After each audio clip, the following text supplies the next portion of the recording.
Hello and welcome to the webinar, 2023 e-commerce trends, how they will impact fashion brands. My name is Megan Billingsley and I'm excited to moderate this discussion for you today. Before getting started, we have a few simple housekeeping matters for our viewers.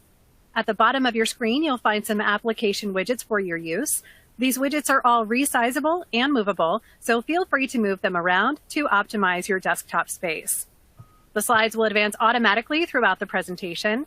To enlarge the slides, click the Enlarge Slides button in the top right-hand corner of your presentation window. So we're excited to get this discussion kicked off, so I'm going to hand it over to Derek Haney, who will take us through the conversation. Derek?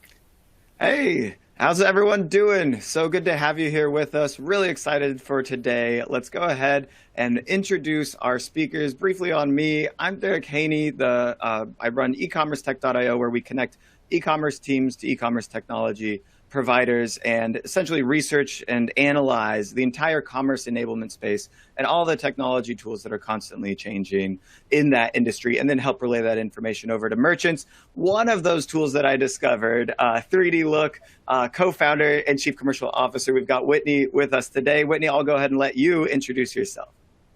Hi, thanks, Derek. Great to be here today. As Derek mentioned, I'm Whitney Cathcart. I am the co-founder and chief commercial officer of 3D Look. We're going to get into what 3D Look does in a minute, but from a very high level, we help brands and retailers decrease return rates from consumers who are shopping online through our mobile body scanning technology. So super excited to be here today and talk to everybody about e-commerce trends as we are sailing into 2023. Yeah, awesome. And this is what I think gives you such a unique perspective on the fashion industry. You're seeing so much data from the back end of your platform on how things are working. So I'm really looking forward to getting into it with you. And then, of course, we've also got Alice with us, the founder and CEO of Perfect Double D. Alice, why don't you go ahead and tell us a little bit about yourself? Hi, everyone. So happy to be here. Whitney, thank you for inviting me. And Derek, so happy to see you again. So based in New York, I am the founder and CEO of Perfected. So you can say Perfect Double Ds, but I call it Perfected because we perfected all the tops for a certain demographic of women.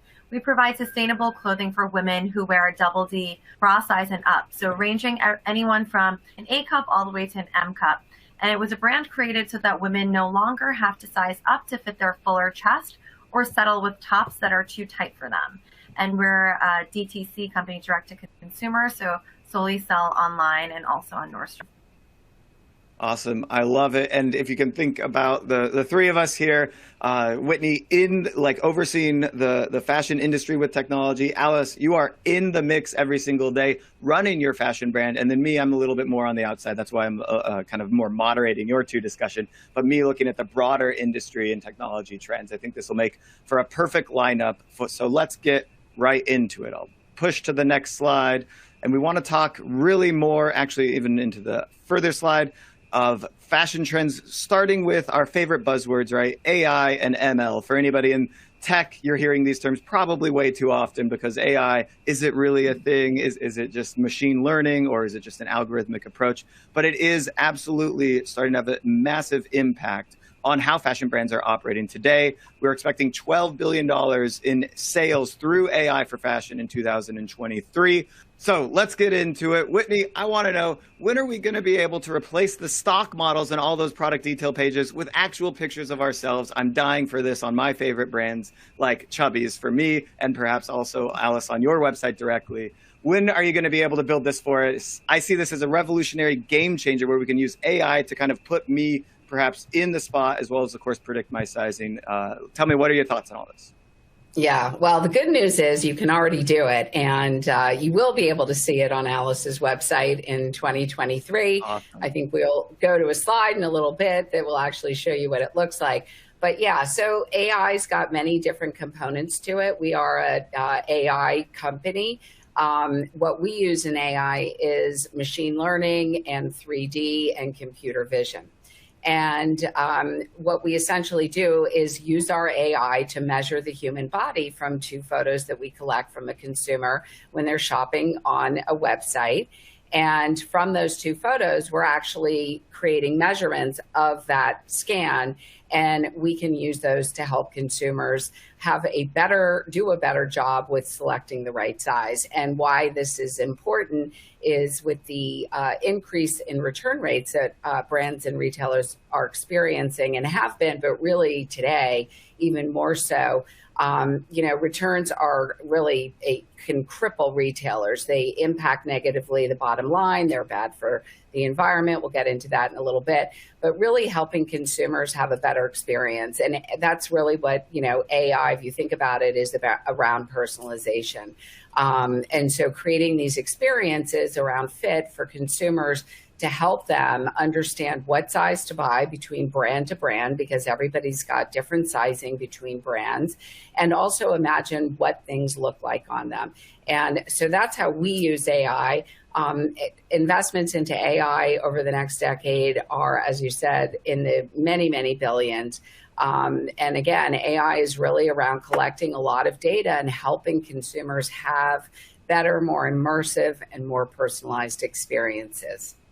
I love it. Let's take a look now on what that looks like on the site. And I think this is a mock-up of it, but it'll be live soon on your site, Alice. So obviously, Alice, you've decided to invest in a technology like this. And by the way, I can verify that, in fact, Whitney, what you described is true AI here, especially using computer vision and all that stuff. So it's not that algorithmic approach that you might deep. see. Yeah, it is deep tech for sure. I mean, it's a lot of deep tech on the back end to be able to, if you think about it, actually create 3D models and get, over 86 points of measure from people taking photos. But again, being your own model is pretty immersive.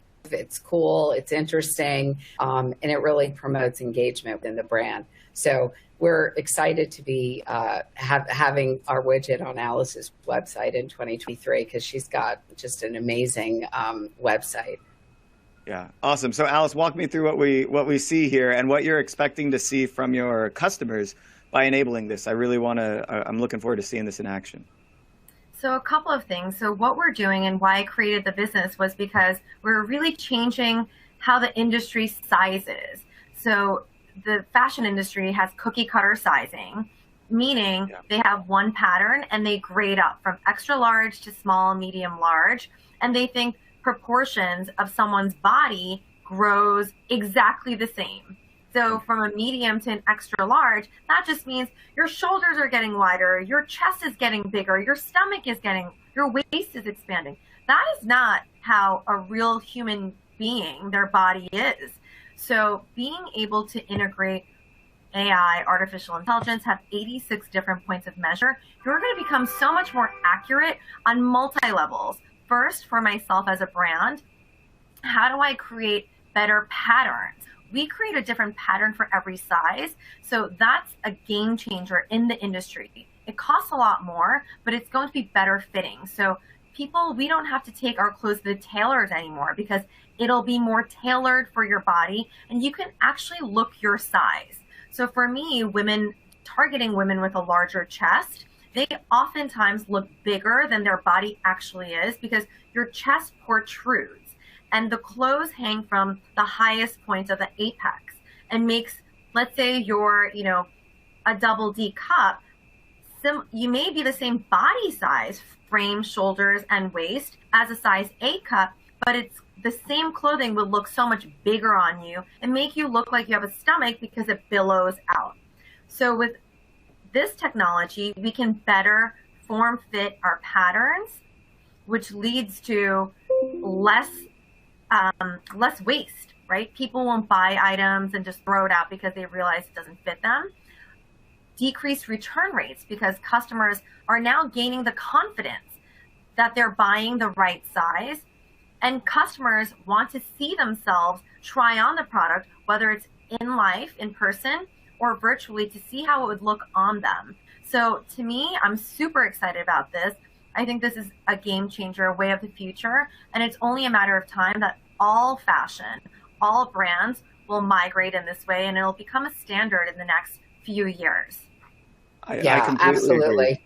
Agree. Yeah, and Whitney, I know you're banking on it becoming the standard because this is this is why you're building for that future. And I love seeing tools that, like, we can all imagine this future working. Why aren't clothes made to fit me, right? Like, they're all made to fit these standards. And so in the future, perhaps it is actually manufactured in a one-to-one standpoint, right? Whitney, what are your thoughts on this? You come from a background in manufacturing. And so there's got to be complications that arise. Your technology is actually so pioneering that you might affect how manufacturing needs to be done in the future, right? Because there's going to be so much demand, as Alice was saying, for the right prints in the right ways, for maybe it's hundreds of SKU variations or size variations that standard, t-shirt or bra printing facilities don't have the technology for. They can't custom make everything, but we're going to have custom requirements. So what do you think is going to happen as into the future? Because this is about the trends of 2023. Yeah. Well, it's a great question. I mean, if you think about it, solving for returns really means that we're helping brands and retailers address, three kind of pillars of, of retail, really. One is around sustainability, one is around margins, obviously, and the other one is around merchandising. So I spent 30 years on the manufacturing side of the industry, and understanding how complex sizing is and fit is, is part of why I'm here doing what I'm doing today with 3D Look. But what's really interesting is if you think about it, we've always made clothing and hope that, consumers are going to fit into it. And when we used to go into stores and buy a couple, you'd see something you like, you pick a couple sizes off the rack, you go into the fitting room and you buy the one that you think fits you best. So what 3D Look is doing is really taking that and putting it online. The data we get on the back end is really about understanding what the customers look like, which was a lot easier to do when you had customers coming in and out of stores. When you're talking about doing it online in e-commerce, it was really simply a guessing game, and that's why size charts were created, right? To give us something that maybe a consumer could somewhat understand. The problem with size charts is, number one, they're not always accurate. Number two, to consumers, most consumers don't know how to measure themselves. Most don't have measuring tapes at home, right? Yeah. There you go. And even if you do, you don't really understand what to do with it and how exactly to measure yourself. And that's part of the complexities around return rates is how are you mapping your own body to a specific brand size chart? And the reality is you don't, which is why we see return rates upwards of, 25, 30, some of the companies we're talking to, 40 and 50% return rates. So there you have it. It's bad for the environment. It's bad for your own profits. It's crippling retailers, as I said earlier, because they're spending so much on that return, and it's a bad experience. So we're taking body data. We get a lot of data. So body shape, height, weight, 86 points of measure, geography, and we're able to slice and dice that and go back to a brand with a lot of insights about, hey, this is what your actual customers that are shopping your website look like. So how do we think about bringing this data into the entire product development process where you're optimizing really and bringing efficiency into patterns, into grading, into fabric selection, into inventory, optimization, planning, how you're cutting, how you're manufacturing. So it starts with the customer and it goes throughout the entire, kind of the life cycle of what happens to a garment. And it's fascinating data and something that, we have never had access to in the industry. Yeah, and I would argue that even when customers were more going into the store, you didn't collect data the way that you collect data now, right? There wasn't like, let's say, a camera at the front capturing everybody's image or pictures as they came in and then aggregating it the way that you've been able to capture that data. So it's truly right, but if you think about it, yeah. And if you think about it too, just to go on top of that is, look, when you go into a store, many sales associates can look at you and say, okay, I think you should, you want to go into the fitting room. I'll grab this, that, and that in these sizes. We're essentially taking the knowledge of, a store associate who's got a lot of knowledge about the garments, but also begins to get an eye for what size somebody should roughly be. We're taking that, putting a lot of science behind it and enabling that in a digital way that is fun and immersive and you becoming a model. So you're not always guessing like, okay, that model on the website is 5'10" and she's wearing a size 0. well, I'm 5'3". Like, how do you compare? It's very confusing for consumers. And we see that with return rates. Yeah, that's very interesting. So we're flipping product development on its head. I think in the past, you're kind of alluding to the idea, create sizes, buy some amount of those sizes, see how they sell, and then adjust the numbers accordingly. Now it's the opposite. It's find out what sizes people are, and then make garments designed to fit those sizes. So I could see the evolution of new sizes the coming model. out. Yeah. Absolutely. So Alice, this might break things for you a little bit. Are you are you prepared for this adjustment, and how do you prepare for flipping the way that your next garment is designed around? What data points are you going to be looking at as you're going to be collecting data using 3D Look?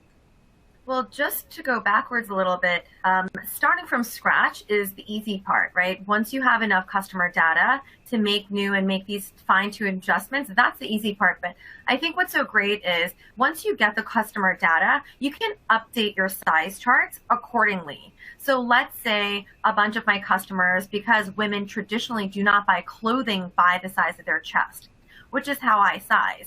So they're not used to, women just send me a picture of their boobs in their bras or close up of their shirts. And I'm like, no, I can't just guess your size, right? I need to see the overall frame. But what that does help me do is take different points of measure. And let's say I thought this woman should be a size large, but in my clothes, she's actually a medium. So having these data points, even if I'm continuing to sell the garments that I already have in my current inventory, I'm able to adjust my size charts more accurately for different body types. And I think, so it's not just about, I'm not worried that it's about starting from scratch and I have to throw away what I have, but I can even work backwards with all this knowledge and data point. I love it. Awesome.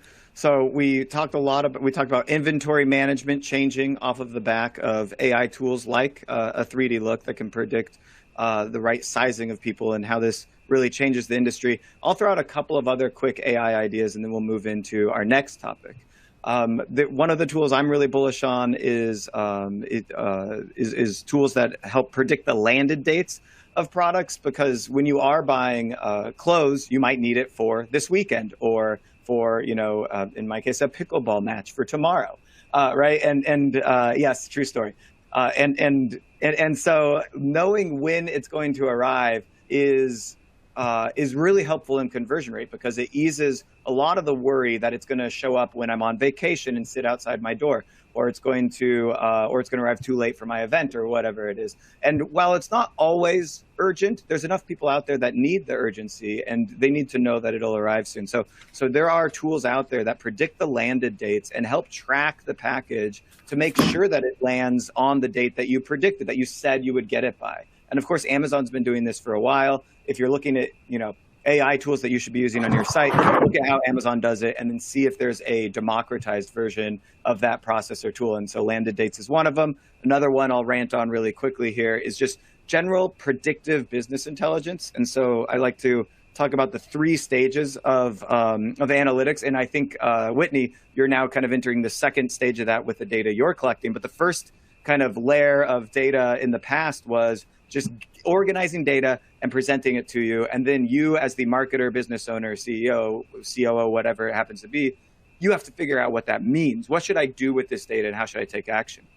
Now we're about to be, or we're really starting to be in an industry where the data can tell us certain types of predictions. So using some forms of machine learning, or perhaps even group learning across multiple accounts, we can say things like, hey, if you increase ad spend by 10%, that'll increase revenue by this much, right? And so it's actually giving you an action to take on, whether it's a campaign or a channel or something like that. And then, Alice, we're always talking about inventory. So, hey, you may need to reorder this because it looks like it's going to sell out by that date, right? And so predicting what's going to happen in your business and telling you which actions to take. There are AI tools that can do a great job at that. And then in the future, just finishing this final rant before we move on, the AI will actually do those things for you. They'll reorder the inventory because they know what's going to sell out. They'll change the ad spend because they know that it'll make you more money. They might even be changing the copy on the website automatically for you. So keep an eye out for other there are these other types of AI tools that can really impact the business. Okay, dash rant. Thanks, guys.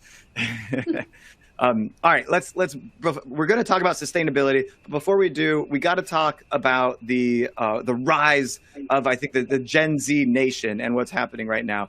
We've got Gen Zers really pushing the sustainability movement, and we are seeing a massive increase in kind of their buying power. So we've got they're called the sustainable generation. They're almost always shopping online. I think 3 and 4 is probably an underestimate, because I think everyone at some point is shopping, and specifically shopping for fashion online. They've got $360 billion of spending power, and they're willing to pay for more sustainable alternatives. Obviously, Whitney, your tool is enabling sustainability. Alice, you are very keen to make sure that your brand is sustainable. And let's actually start there on what you're doing from a sustainability standpoint, Alice, and why it matters to you, and what the goals are for you. So sustainability, that word is so hard because there are no federal regulations. So it's whatever the company individual deems.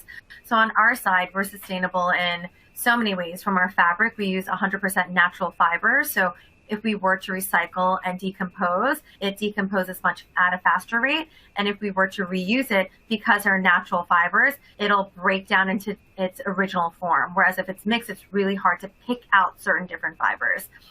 Secondly, we're a zero plastic company. So from our packaging down to our care content labels and hang tags. And then from a shipping standpoint, we are working with another startup called Freight. So a little shout out to them. They haven't, we're the pilot program, so they haven't launched yet, but it's a return system. So how do we decrease returns, but save on carbon emissions and also waste, meaning packaging? So basically, think of going into store, trying on an item. Same thing, you ship out an item, they try it on their home. Maybe they don't like it because of the color or the size is wrong and they want to return it. Instead of it coming back to my warehouse, they hold on to the item for 5 to 7 days. And when we get a reorder, the customer gets a 10% discount because they're not getting my handwritten note and they're not getting brand new packaging, but our packaging that we use, it's reusable. So they'll get that directly from the customer who's looking to return it. And obviously it'll be in the same brand new condition. If not, we won't refund the customer and we'll ship a new item to the new customer. But we're trying to save on carbon emissions as well as packaging. I think if you just look at the statistics on the slide alone, you know that Gen Z, which is a quarter of the world's population and has hundreds and hundreds and hundreds of billions of dollars in spending power. And they are a generation that really does care a lot about the planet. And sustainability, there's so much to unpack there because that word means a lot of different things to a lot of different people. Are you a brand like Alice that has been founded with, really authentic, ethical movements around sustainability? But Gen Zs can sniff out a brand that is not being authentic, right? So just to call yourself sustainable and yet not be operating in sustainable ways. And this all feeds back into returns too, because you can be really sustainable in your operations, but if you're taking back 20, 30, 40, 50% on returns, you can look at the numbers right there. They speak for themselves. You're talking about global emissions. You're talking about packaging, let alone the fact that it's really a hassle for the consumer. And it's bad for the brand. It's bad from a, profit standpoint. It's bad from, trying to pitch yourself as a sustainable brand.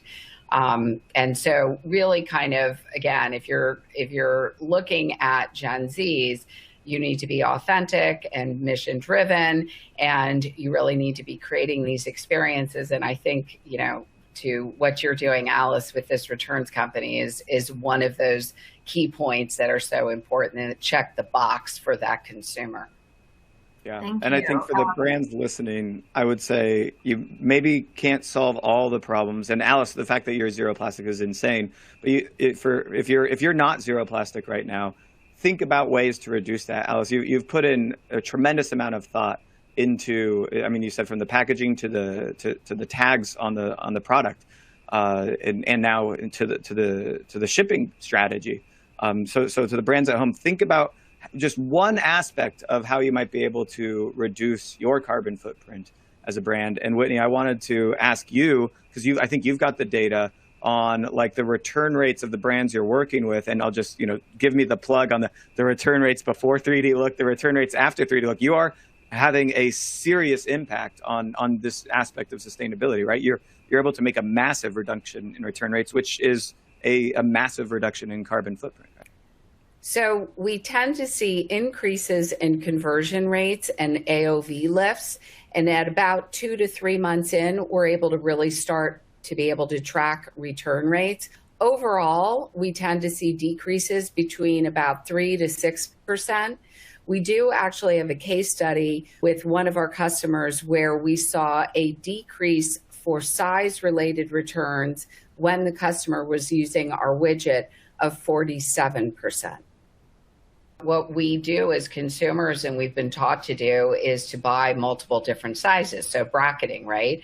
There are studies out there that show that, bracketing is responsible for about 50% of returns, right? And so part of what we're doing is actually just creating for the consumer a confidence that the size that we're recommending is the size that they should be buying. So buy one size and don't buy 2 or 3 sizes, because that alone is decreasing return rates, and it is enabling a brand to be more sustainable in the fact that they're not, bringing back so many returns.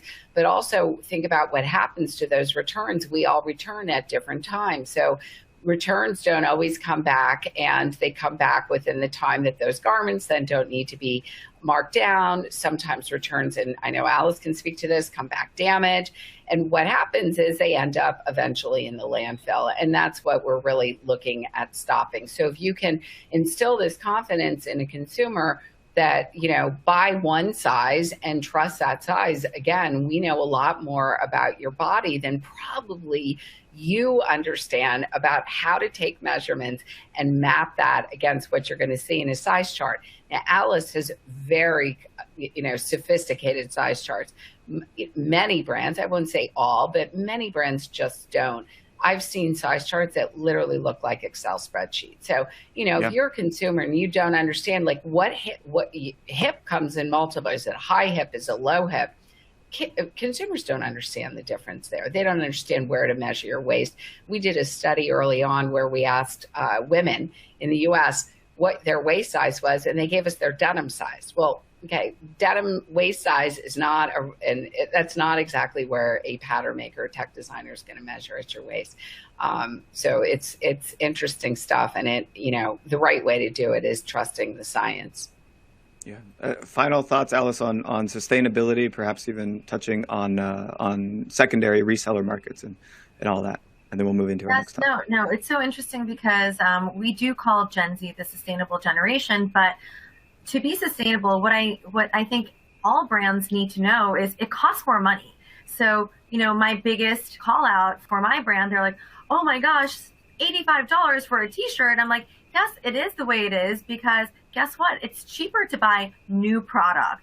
It's cheaper to buy polyester that's plastic. Modal is plastic. Elastane, that's all plastic, right? And to buy new paper bags or plastic bags, that's so much cheaper than to buy recycled. Because think about recycling. Someone has to dismantle it, right? Get it back down to its natural fibers, make it in the way you want it made. It's so much more costly. So it costs a lot of money. That's why so many brands are not sustainable, because it costs them more and their bottom line will get smaller. Whereas I started out sustainable because I didn't want to work backwards.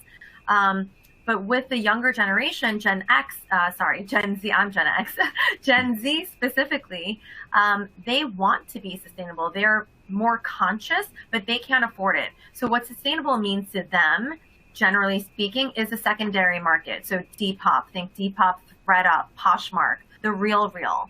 And they still value it. I mean, if it's good quality, you can wear it over and over again. And instead of buying something new, that's what they value. So I think like we said, there are so many different definitions, but when we specifically talk about Gen Z, I think it's really the secondary market. And as they get older, that's the population that will, invest into staple pieces, like my brand and other, high-end designers.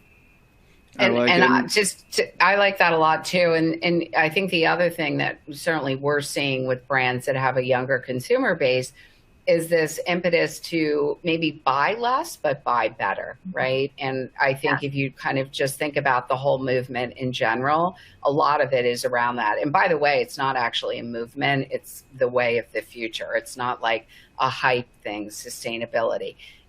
It's actually part of the future, part of how we live our lives and we choose to live. And I think if you look at kind of food and beauty, which generally kind of precedes innovations in apparel, you think back to kind of the early days of Whole Foods, right? Like organic was a thought that, only certain people could afford for a long, long time. And now, you find organic food at, Safeway and Publix. So, it's all part of kind of innovation, and part of our role in the apparel industry is to be automating enough parts of our supply chain that we can actually create models that enable kind of, this feeds into on demand, but companies being able to actually afford to truly be sustainable. So sustainable in fabric selections, transparent in where they're being produced, where are the mills, where are the factories, things like that. And we're going to see more and more of this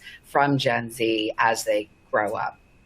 Yeah, that actually brings a great point to the importance of transparency for sustainability. So trying to share as much information on how your product is produced, where it's produced, and those types of things, what your actual carbon impact of buying this garment is, how long you expect it to last. Things like that can really help, even if you're not like moving towards sustainability. If you can move towards transparency in what's going on in your products, I think that's a good way to promote sustainability. One challenge I have, because you kind of brought it up, Alice, and I think this is where some brands are like, oh, well and good, but I'm not going to be able to, like use the recycled garment because it's just way too much money. So where I would draw the line here for people today is thinking about where it is a win-win, because I think there are many of those opportunities still left on the table, like not printing the packing slip and using just an email for it, right? I think is what you were talking about, Alice, and a few other things like removing plastic, the unnecessary plastic in certain places.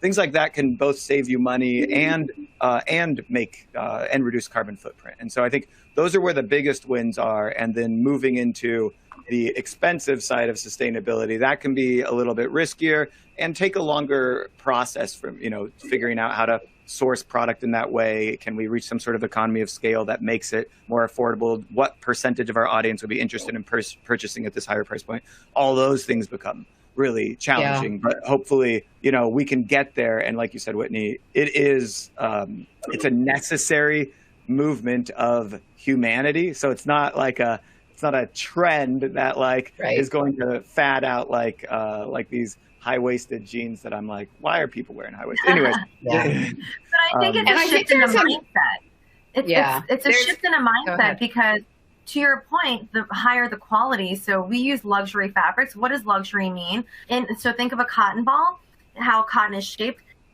On the ends are the thinnest, shortest fibers because it falls off. But the middle is where the longest fibers and the thickest fibers are.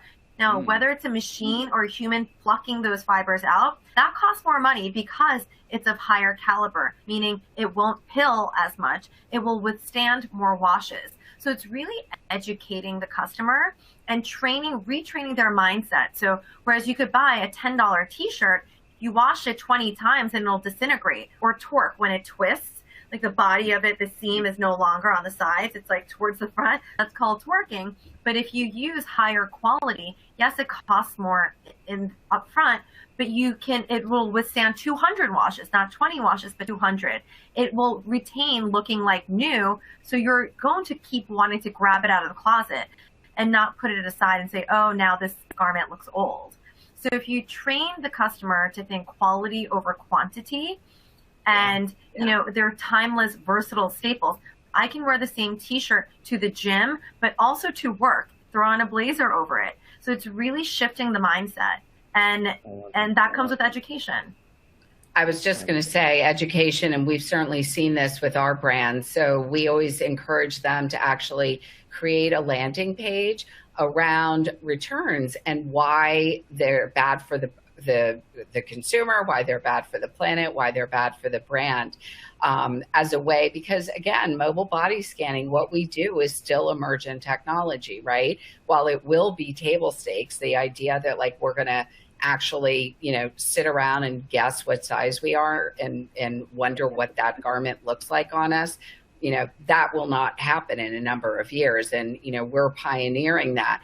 But understanding the impact that has, I mean, we have some brands that for consumers that actually use our widget and go on to purchase, we've been able to decrease returns for that percentage by about, in some cases by as much as a decrease of 47%.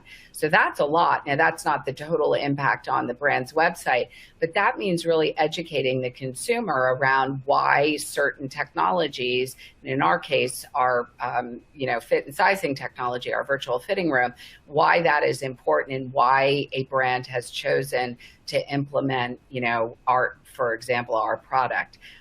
So educating consumers who, particularly don't understand the implications that the fashion industry has had on our planet is really, really important. So I totally agree with that. I love it. And that brings us to our next topic. I think we'll just touch on this briefly, and we've already kind of brought it up a few different times, but I want to talk really quickly about personalization. There's a lot of different ways to personalize. We saw it in a slide earlier. This is the absolute best way to personalize. You can see product on the website, pictures of me, and then product on me. This is a great personalized shot because it really exemplifies what it's going to look like, and it's fitting for my size. And I can imagine what it looks like wearing it around. What other aspects of personalization are there, and what should people be ensuring they're doing from a personalization standpoint in 2023? Whitney, I want to go to you first as the personalization technology guru. Well, I think brands using AI technologies, 3D Look being one of them, but using AI technologies in general to create more personalized experiences is literally the number one opportunity for brands. There is nothing worse than going to a website and having to search for things or feeling like it's not curated to you. And personalization simply is around creating experiences that are meaningful to the consumer. And that's what shopping is. When we go into stores, we expect to have these really cool experiences. So, I encourage brands to think about how are you offering your consumers really immersive, really personalized experiences so that they feel like they're shopping on your brand and having something that is curated. And, personalization is all about data, right? So the more data, the more that we understand about a specific shopper, the more we can, as a brand, curate experiences to that shopper. And, I'll hand that to Alice because, I'm not the brand. We're creating the technology. But I know you have a lot to say around personalization being a brand. You're totally right. So step one, collect data, individual data points on your customers. Step two, use that data to create the personalized experience. Alice, what are you doing from a personalization standpoint right now? Things like, shopping the look, bundling items together, making sure that somebody's getting that full shopping experience, as Whitney was kind of talking about. And where do you see additional opportunities for personalization? And for those at home, just like, we're talking about well beyond hello first name here, right? Like this is like, we actually need to start really getting into the nitty gritty of a user experience, an on-site experience, a customer experience, perhaps even you mentioned your handwritten notes, an unboxing experience through personalization, right? So Alice, what are you doing from personalization standpoint today? So like you mentioned, handwritten notes go such a long way because they feel seen, and it's not just, cookie cutter machine, okay, bye, thank you type of thing. Yeah. Follow-up emails, right? That's so important. How was your experience? Did you like this? Did you not? The few, I'm proud to share that I have less than 10% returns. The return rate, when the industry, as Whitney mentioned, is high double digits, mid to high double digits. But the reason is I talk to them. So even about sizing, when they're placing their order, if I see someone placing 2 units of the same style, we will email them, call them and say, how can we be more helpful? Would you like to send pictures? We also have a section on our site that says as seen on you. So we have a lot of customers sending us pictures of themselves. So you go to, we have a fit guide showing you how to measure yourself. You do need a tape measure for this. We have a style guide telling you how certain silhouettes fit. Like it's good for a looser fit, tighter fit. These are, the specifications.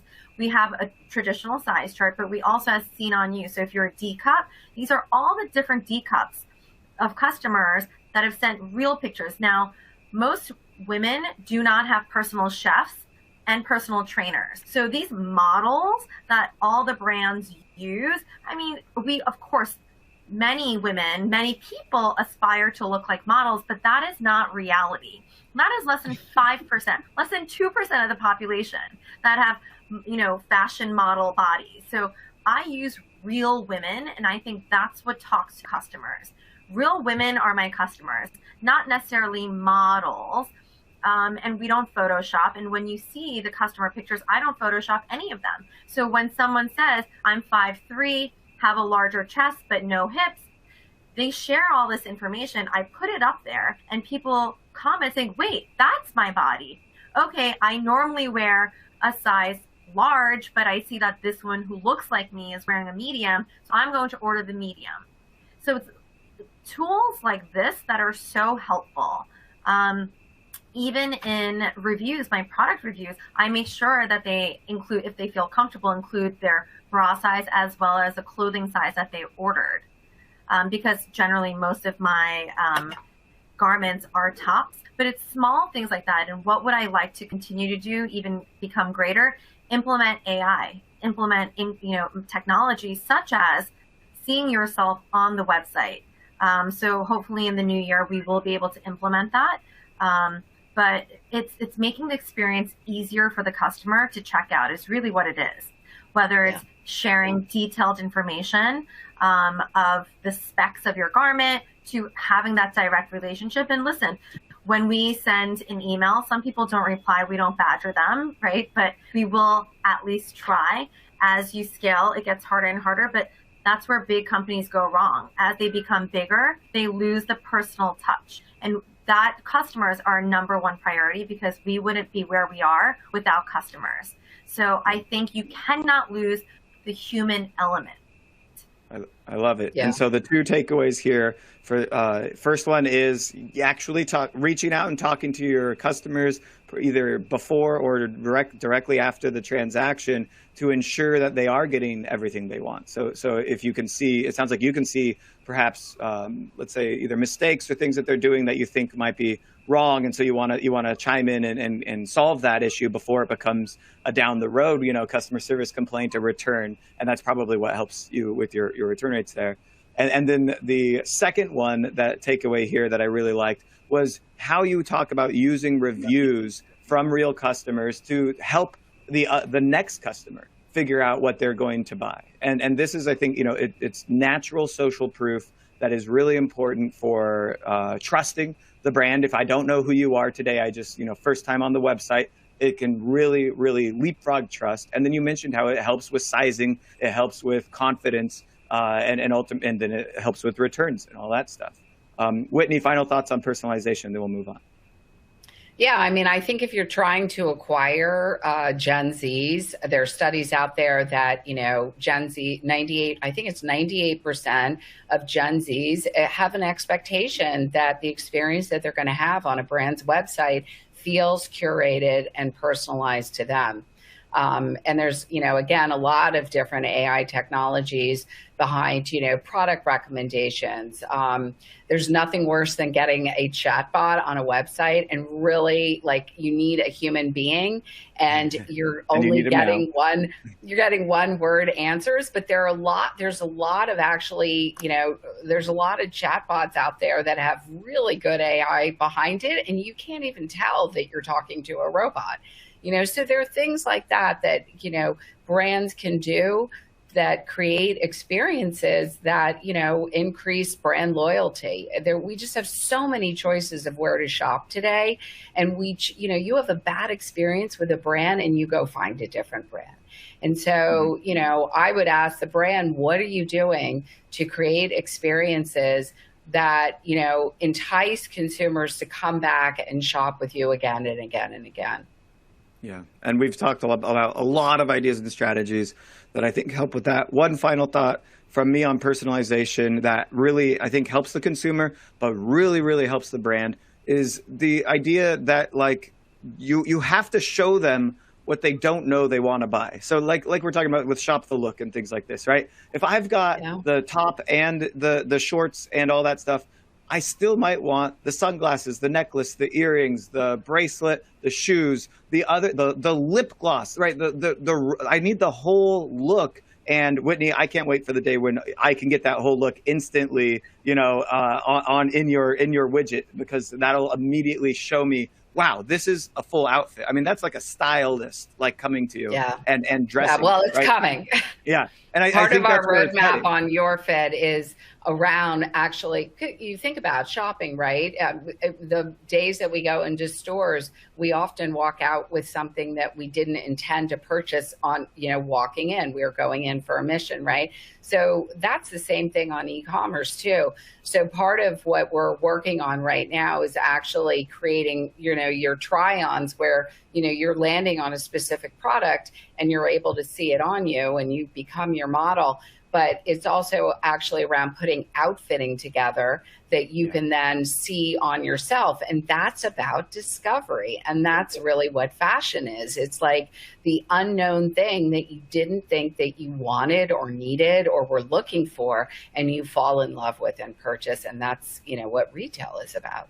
And soon I think it's going to be a swiping experience, no, don't like that look, don't like that look. And it's like, okay, I'll just take all of it, right? Like I'll buy the whole thing. And that's why I think it's really good for the brand. Obviously, we're increasing average order value, which is going to really help with profit and return on ad spend and other things that can really drive the company forward. It's an absolute game changer, and it's going to be here the next few years. Whitney, you're going to build probably most of what we're talking about.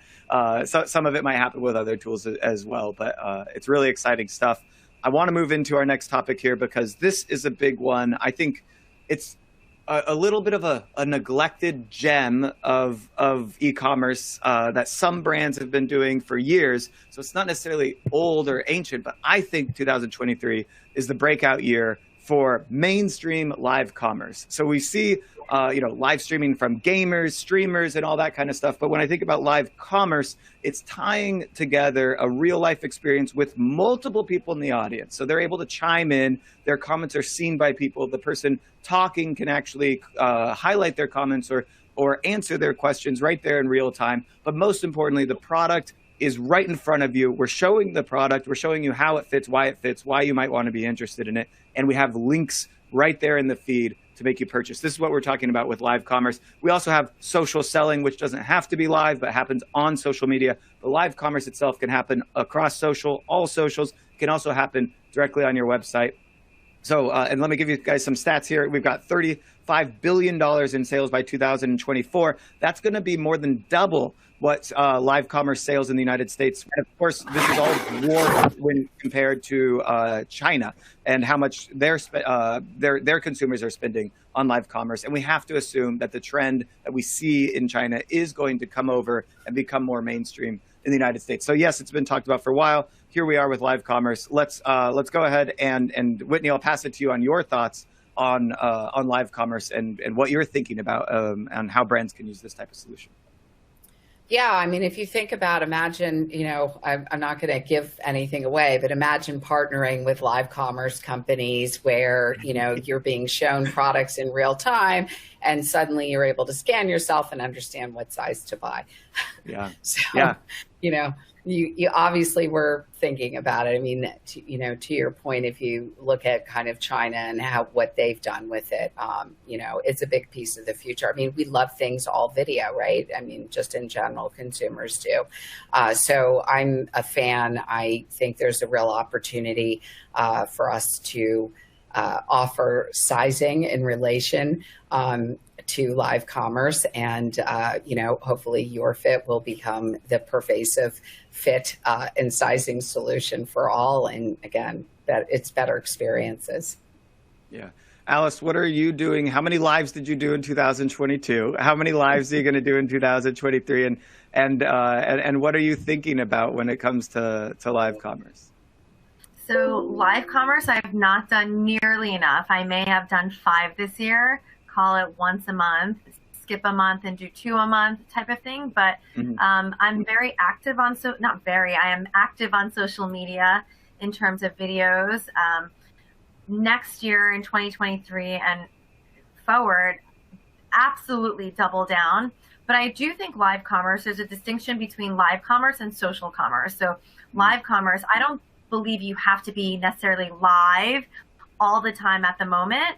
The great thing about live is, like you said, depending on how many consumers and viewers you have on the site or at that time you're on, that matters. But let's say that not many people are on, then it doesn't matter whether you're live or not. You'll still see the comments and the questions, even in a social reel video post that you can answer. But people, live commerce, video is king. Like, that's where the industry is going. People want to see real and authentic. And what I mean by that is not photoshopped. Anything that looks like an ad that's too perfect, people no longer believe. Even influencers, like, customers are smart. We know that influencers get paid to say nice things. So, is it 100% believable? No. You have to try it on your own. But if it's a customer saying something, about a product that they bought, which they're not getting paid for, that's more believable. Sharing stories. So why I say video is king is a lot of times when you look at pictures on websites or catalogs and magazines, they're pinned to be tailored to your body. When you receive the garment, that's not exactly how it looks like or will fit your body. But if it's on video, you see the person put it on, you see where it's boxy or tight, and that's a real experience. So that gives a more accurate a depiction of the item that you're purchasing. So I think video it's real. That's really what it is. Like, I know the word authenticity is so used, but I think video, it's really hard to hide despite my virtual background because my background is but yeah, so I think video is king, and reels, whether it's reels, TikTok, all of that is necessary.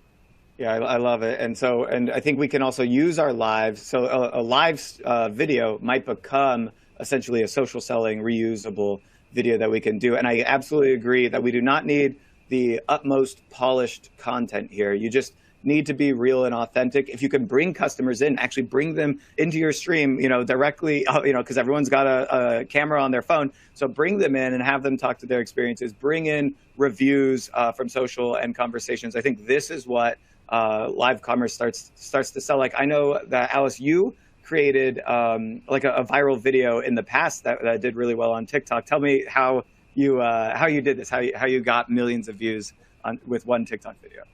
Oh my gosh. So I didn't even plan on it. There's a trend. So, and I think I shared I'm Gen X. So I was like, nobody wants to see this old lady. I don't think I'm an old lady, but older, I'm not Gen Z, on TikTok. And everyone's like, you don't have to dance. It's fine. So all I did was follow a trend. The trend was a specific song at the time, and it was showing pictures of senior citizens, like making, their stock images, making faces, and we just put our text over it. So I described the problem that I was solving. I said, this is the reaction that I get when I tell people that I started a clothing company for big boobs. And, and then I wrote the comments like, you're not that big. Like, are they real? Is this a real issue? Things like that. So you're probably broad. Direct investor feedback from you in the early days. Yes, if you talk to an investor, that's what they said. Exactly. They're like, this is a niche market. I'm like, okay, if you think, more than half of the population is niche, sure. But so proving that, and, so many people chimed in because they could relate to it. Because like I said, Google it. I'm not making up these stats. The average bra size in the United States is a 34 double D. Yet brands don't design for it. So people, and I'm bringing up a topic that people don't like to talk about, or that's a little taboo and controversial. So they're like, oh my God, she's actually saying it. So I think it was a combination of the trend, me surfacing a topic that's a little taboo that people don't like to address. And they're like, wow, she's actually saying it. And it wasn't, it was just the right place at the right time and being honest. So that wasn't even my goal.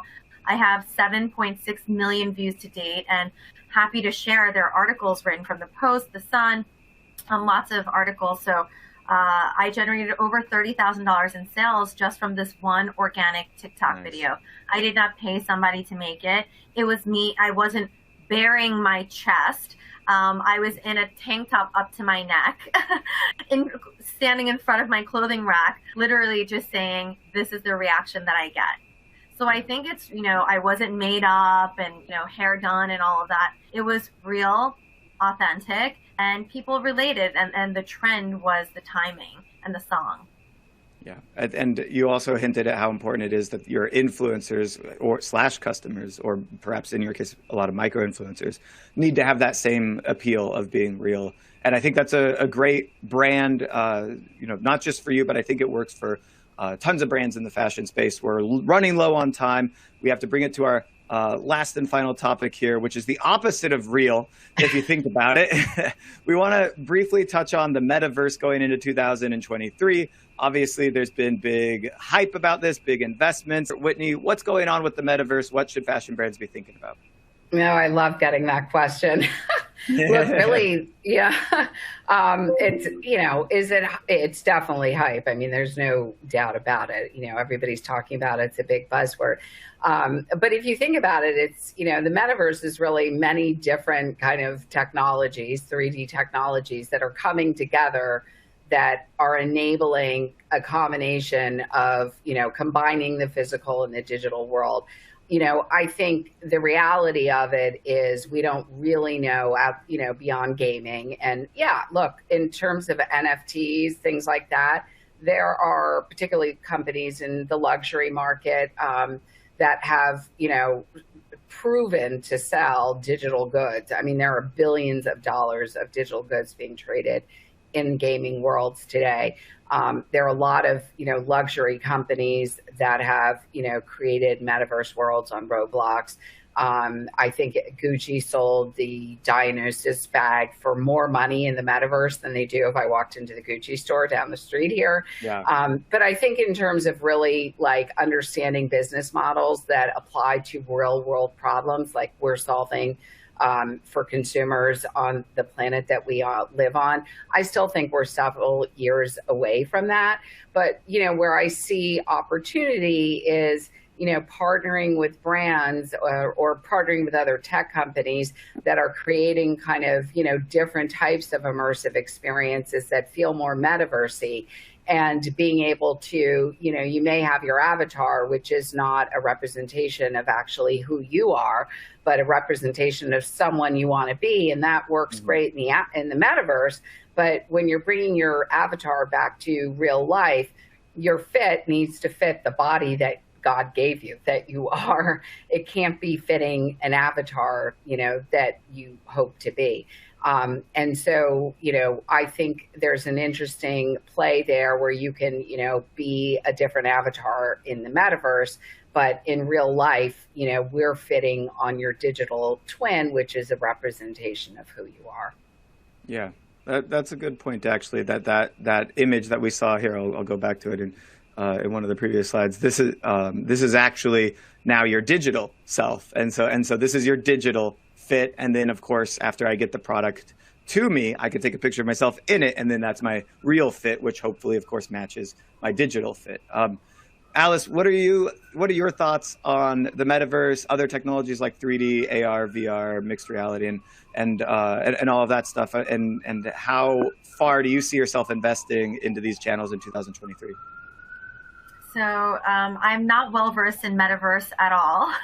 I think people are still. This is totally fine. I think you were just like most brands. I barely know anything, and I feel like I've kind of been studying it a bit, and I still know nothing. Yeah, and it keeps you really. Yeah, I mean, being on those in, Roblox or being part of Decentraland, you need to like actually be on it. It's about authenticity, right? And pioneered by, all of the technologies that have been around. But, so this whole hype, whatever, is, it's really younger generations. And again, they can sniff out when you're not being authentic. But Alice, one thing you can say is, really metaverse is about 3D. So it's kind of the experiential 3D commerce, 3D world of, 3D technologies that fall within AI, but also immersive technology. So think about AR, VR, things like that. But Alice, what you can say is, when you have 3D look, your fit is really a stepping stone into the metaverse, right? The way I like to think about it is offering experiences to most consumers who don't know what any of this is that we're talking about, like just your average consumer. But it's a stepping stone, getting them to that place where there will be amazing experiences, right? And so you can say that you do understand it, Alice. Yeah. And you know what? I think a different way to look at it also is augmented reality. When we look at new styles, launching new styles, because of the 3D component, we can have pre-orders, or we can gauge our customers to say, hey, is this something that you're looking for or not, prior to placing the production order. So I see it in different ways. Where I see it for myself as a brand is, updating size charts, like you said, having the customers see themselves in it, live streaming more videos, and to what I said, patterns, digitizing everything. So it's not all, people still draw and do things on paper and hand, then it's digitized. And same thing with pre-orders, AR. If we're able to pre-sell and show on a person or, my 3D body or a model to say, hey, this is what it's going to look like. Are you interested in buying? Then we'll actually get pre-orders and be able to save on inventory and money up front, right? Collecting the pre-order sales. Right. Awesome. It's about how are you using technology to be more efficient, right? That's right. And that's really been the talk of this whole hour here is thinking about different types of technologies that are enabling brands to scale all the way from lowering returns to better supply chain management. I mean, it's even changing product development and what SKUs we're going to be putting forward and what variants, and what sizes in real time, to also reducing customer service issues, talking with our customers, actually talking to our customers. What a crazy idea, guys. But other things like conversational commerce, including chatbots that can automate much of that conversation, and then making sure you have real relationships. On top of that, using social proof and reviews to increase the likelihood of the next person buying, as well as helping them with sizing, sticking with influencers that are authentic and not all done up or just promoting a product to make money. And then staying on top of our aspects as in requirements, or not requirements, but our necessary obligation to being more sustainable is how I would say it. Like I consider it it's essentially to me a requirement as being a human on the planet that we care about reducing our impact, because we have to acknowledge that just by sheerly existing, we're probably causing some sort of net harm, is the way that the world works right now, as each individual exists. Anyways, I'm going off on the rant. So this is everyone's key takeaways here. Really quick, biggest key takeaway for you, Whitney, and final thoughts. Yeah, great question, Derek. I'd say biggest takeaways from today would be that investments in AI in 2023 are going to continue to enable brands and retailers to create more personalized and engaging experiences as more shopping goes online. And as returns continue to increase with these highly digital shoppers, solutions such as YourFit will enable brands to remove that fit confusion and complexity from customers, creating a better shopping journey while also helping them to decrease return rates. And all of this will allow brands to create a more sustainable business model, which obviously creates more loyal customers. So I would say those are my biggest takeaways from today. Yeah. Alice, final thoughts, biggest takeaways from you. I think customers. It's customer gaining customer confidence, customer trust, and making it easier for them to make a decision.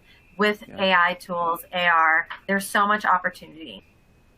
I love it. And my final thought on this for everyone is, first you have to collect the data, then you need an AI tool to put that data to good use. The future is not going to look like the past, so you need to study and analyze the changes in technology and industry. Otherwise, you will be left in the dust.